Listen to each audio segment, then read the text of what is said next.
আমাদের কেন্দ্রীয় নেতৃবৃন্দ তাদের প্রার্থী নির্বাচনের ক্ষেত্রে সঠিক সিদ্ধান্ত নিয়েছে।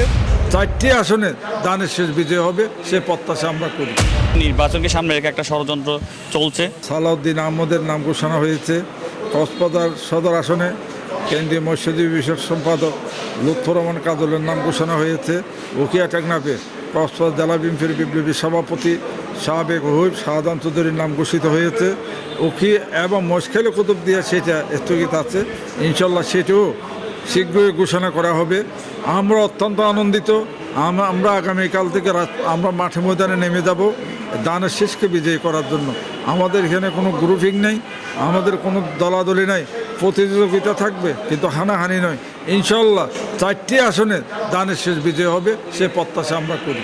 3 জনই অত্যন্ত যোগ্য।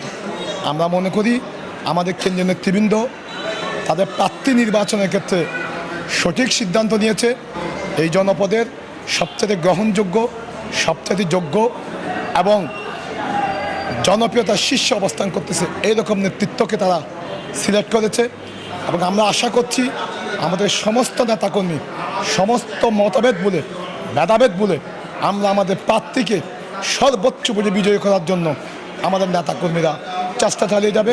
মূলত আমাদের মেসেজ একটা, আমরা জাতীয়তাবাদী ছাত্রদল আমাদের মতো পার্থক্য ভেদাভেদ ভুলে গিয়ে আমরা ঐক্যবদ্ধভাবে আগামীকাল থেকে আমাদের ঘোষিত নেতাদের পক্ষে কাজ করবো ইনশাল্লাহ। আমরা অবশ্যই 100% আশাবাদী, কারণ আসলে বাংলাদেশে বিএনপি হলো জনগণের দল। এই জনগণের জন্য কাজ করতে গিয়ে আপনার এই দল অনেক নির্যাতন নিপীড়ন শিকার হয়েছিল। তার মধ্যে আমাদের বিএনপি নেতাকর্মীরা অনেক নেতা গুম হয়েছে, খুন হয়েছে। আমরা তাদের আসলে এটা আসলে জনগণ বিএনপিকে এতটা ভালোবাসে সেটা আমরা প্রমাণ দেবো নির্বাচনের দিন। তার মধ্যে আমার কেন জানি মনে হচ্ছে নির্বাচনকে সামনে রেখে একটা ষড়যন্ত্র চলছে বা ষড়যন্ত্র আর চলতে পারে। তারপরে আমরা জাতীয় পরিবার ঐক্যবদ্ধভাবে সকল ষড়যন্ত্র মোকাবেলা করতে প্রস্তুত হয়েছে ইনশাল্লাহ। 3 আসনে ঘোষণা করা হয়েছে। মনের যেটা একবারে সর্বস্তরের যেটা স্তর আছে ওটা কেন থেকে বলতেছি, অন্তঃস্থল থেকে আমরা কৃতজ্ঞতা প্রকাশ করছি দেশনায়ক তারেক রহমানের প্রতি।